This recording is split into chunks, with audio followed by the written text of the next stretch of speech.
Okay, I have some great news.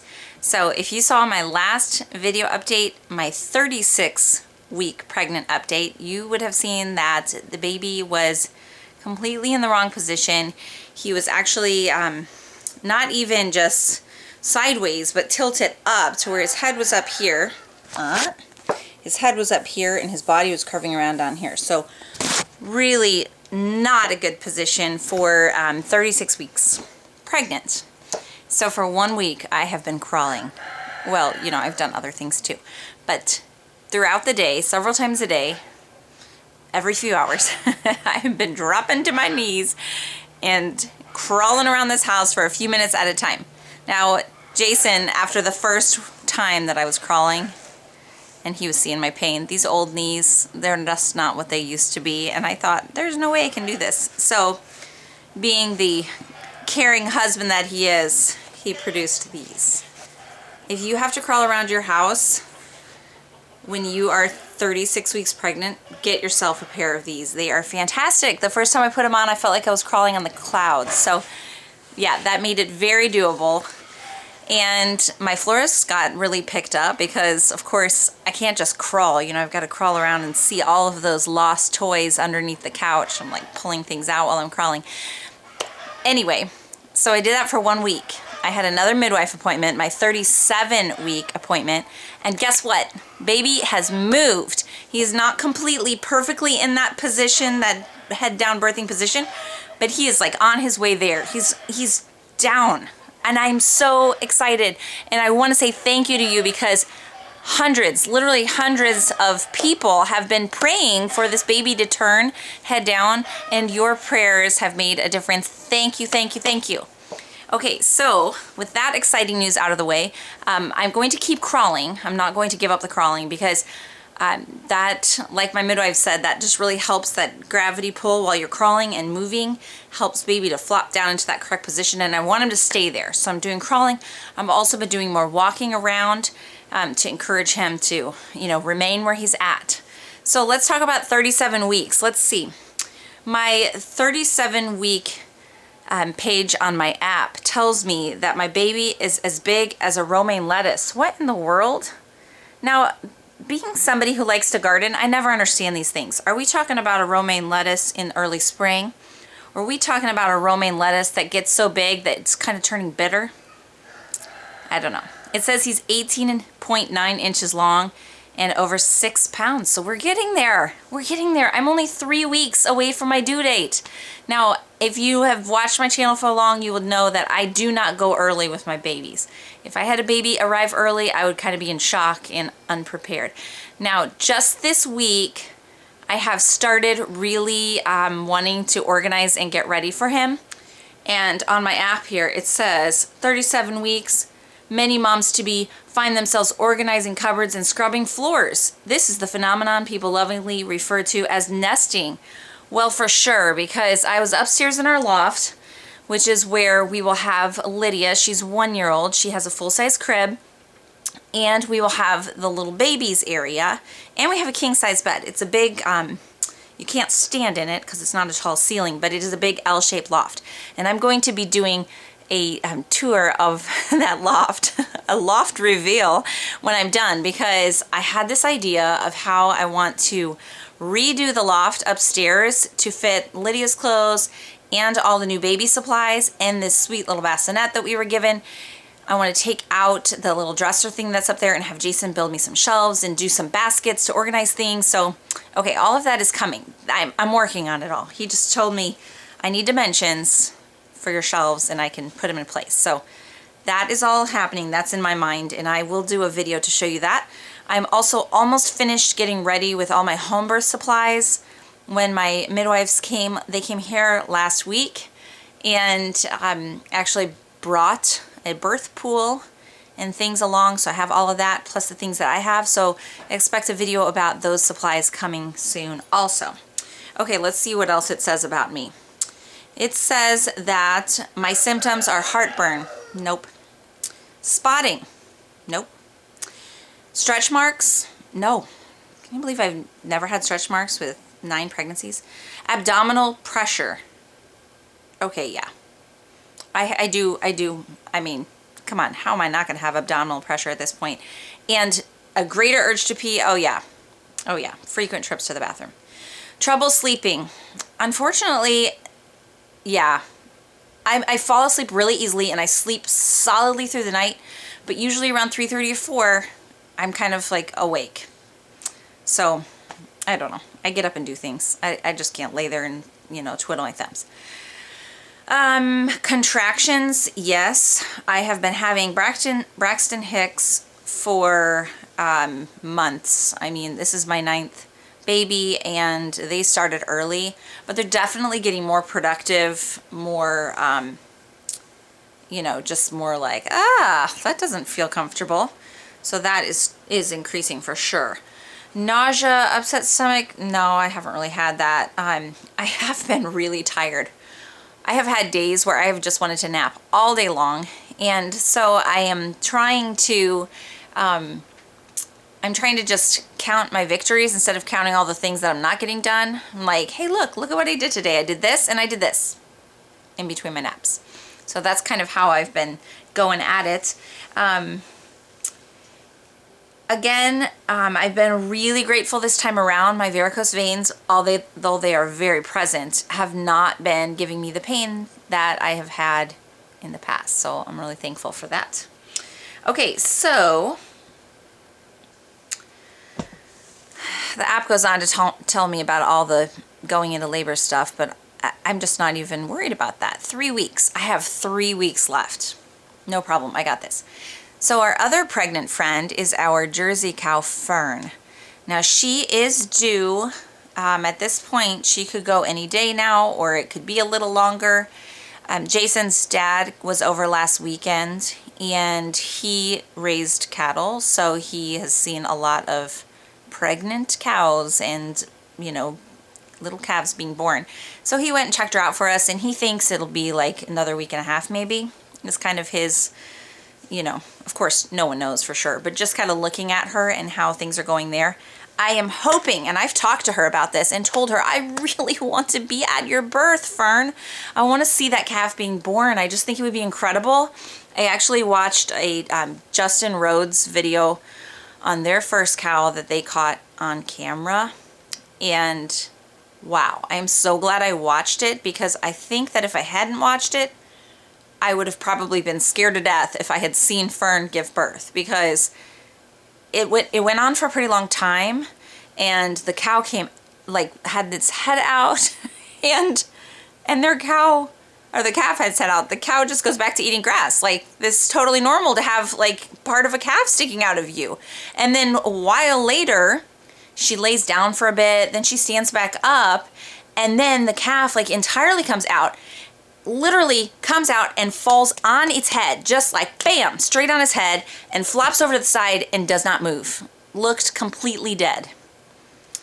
But the cow, of course, was just totally calm, went around, started licking it, and lo and behold, it's alive. But even watching it, knowing the ending, because they did say, you know, it was a successful birth, and knowing it, I was like, oh, it was very emotional for me. So I'm glad I watched that so that I could, you know all of those things, because of course, if by rare chance I would get to see this birth, it would obviously be my very first cow birth that I'd ever seen in real life. And how awesome. So Fern and I have been taking some selfies together of our baby bumps. Hers is bigger than mine, of course, thankfully. But I don't know. We'll just see. We'll see. I can't wait to see if she's having a girl or a boy.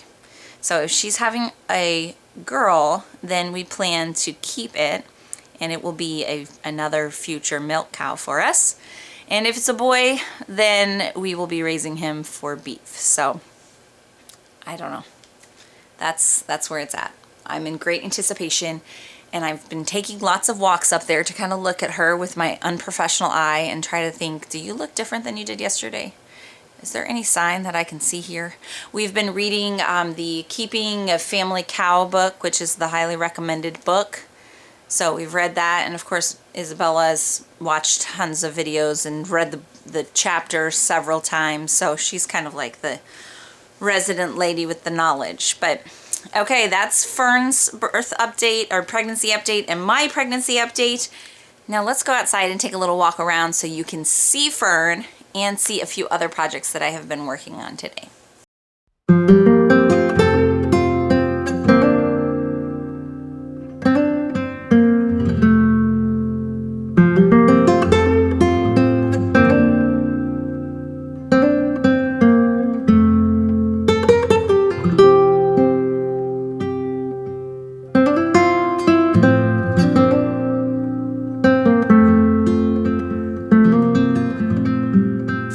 Come on, Fern.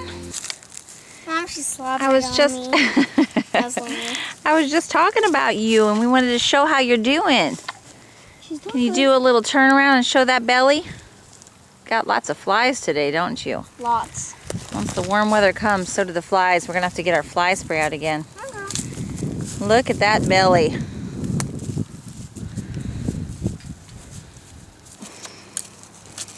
She really is so gentle. Yeah. She is a great cow. And she's patient. Right, girl? She's almost finished losing that winter coat. Almost done. It was pretty patchy for a while there, wasn't Fern it? Fern's the queen of the farm.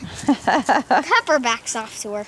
And she can over-sniff him where he walks away. Woo, that takes a lot. Runs away from him. So we're just waiting, aren't we, Fern? Just waiting. Yeah.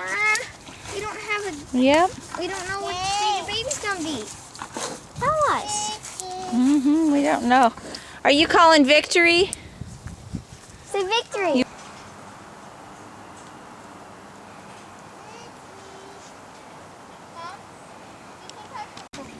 Anyway, babies would still be with their mom if she wasn't pregnant. Elsie said we should give you a tour of all the pregnant animals. She's pregnant, and so is she. She doesn't really get the kids herself because we still have 2 bunnies. Bella sold a lot of bunnies this season. She had 7 babies, and now we only have 2. We've been stuck with. And she sold all of this mom's And she had 4, but they were older. babies too. Come here. So both of these bunnies are Adorable pregnant little bunny. again. Look at this. So this is It's a one short of the hair 2 rabbit. left It's a that short didn't haired sell, right? rabbit. It's a boy. It's a beautiful gray boy. Just look at your mommy. Look at your mommy. And that's the papa. Yeah. That's the big papa.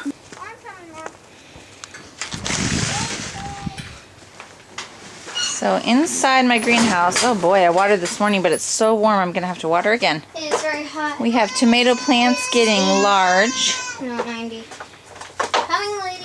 Zucchini popping up. We have, these are all little flower seeds here. Just waiting for the right time to go out, which should be coming soon because we are mid-April here. Watermelon. We are in zone 6. I had somebody ask me that.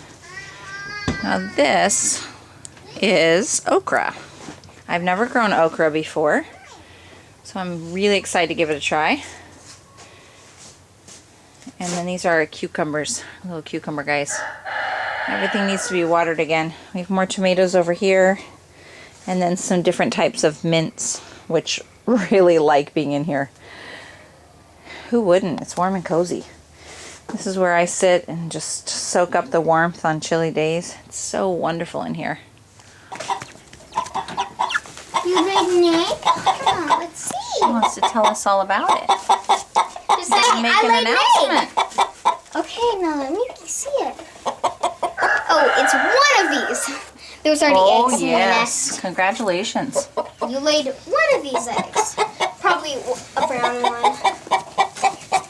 Because that's not an Easter egg. Because I saw an Easter egg on that one just today. She's making a lot of noise, isn't she, Lydia? 5 eggs in there, and 1, 2, 3, 4, 5. 6 eggs in there. 6 Hi, chicken. 5. You have 10 eggs right now. It's... Yes. Oh, the rooster's saying, she laid an egg. She's being pretty noisy, isn't she, Lydia? Ow. Okay. Oh, there she goes. Did she lay an egg, Liddy?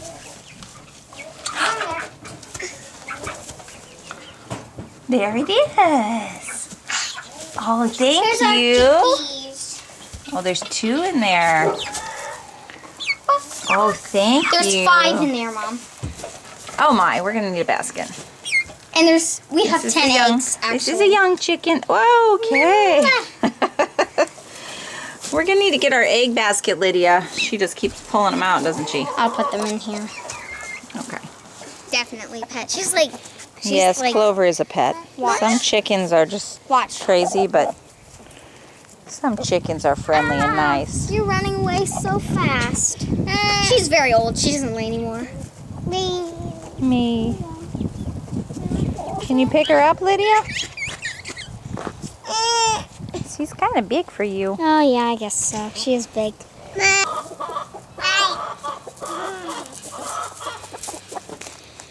Okay, so this is the garden that I have planted up, and of course there's a lot of weeds in between the beds, but little by little. So I told you I'm counting my victories of the thing I do. This is what I did today. These blackberry bushes were growing back here along the fence, and there were lots of weeds at the base, and so I put a weed barrier down, and I hauled in some bricks. Elsie helped me bring some bricks in. Actually, Lydia tried to carry one at a time. She was helpful. And we lined it with bricks and then filled it up with mulch. And hopefully that will just keep the weeds down so that I won't have to do anything else to this the rest of the year. I won't have to water it or anything, because that mulch will hold it all in. I'm thinking that when the berries come, we had a lot of birds picking the berries last year. So I'm thinking whenever the berries come, I have some white. It's like a barrier cloth. A friend gave it to me, but it's white. So I'm thinking maybe I would try to just kind of throw it over there just to keep the birds away for that time. If you have any great tips on keeping the birds away, let me know. I tried pinwheels last year and that really didn't work. They came and ate them anyway. Maybe I didn't have enough. I don't know. But we're gonna give it a try this year and see if we can get the berries for ourselves. Okay, before I let you go, there we go. I had gotten some more random pregnancy questions, and so I wanted to do a quick Q&A to answer a few of them right now. Okay, you ready? Stretch marks. Do you have stretch marks, and what do you do for them? So I've already talked about this, that no, I don't have any. I've never had stretch marks. I've never done anything to prevent them. It's just not the way my body handles pregnancy. Varicose veins all over my legs is my terrible symptom, and I don't know. I guess the grass is always greener on the other side, but I think I'd rather have stretch marks on my belly than varicose veins covering my legs, but you know, that is my lot in life, so I'll take them. Did I do maternity photos or a belly cast? No, I've never done a belly cast. I did do some maternity photos. I had good intentions. When I got pregnant, I was like, this time is going to be the first time that I take those weekly pregnancy pictures and put them all together so you can watch the belly grow. And I kept it up for I don't know, month and a half maybe. Yeah, that's as far as I got with that. I am trying to here and there take pictures, so I do have some. Yes, you can have an apple. Okay, how much weight have you gained? Well, let's just tell all. I think it was 35 weeks the last time I had an appointment where I weighed myself, because I don't even own a scale, so I use my chiropractor scale. And it was just over 40 pounds that I had gained at 35 weeks. So I have another appointment there before baby comes, so who knows? Maybe I'll have gained even more. Have you ever had anyone ask to rub or touch your bump to feel the baby move, and how do you feel about belly touchers? You know, it's interesting. When I read this question, I was like, had to stop and think for a minute. I used to have a lot of belly touchers, and I didn't mind it, although, there you go. Although, you know, it is always a little bit like, okay, I'll just stand here and hold still, and we'll see what happens. So it's a little bit, you know, whatever, it is what it is. But I realized that I just have not had any at all.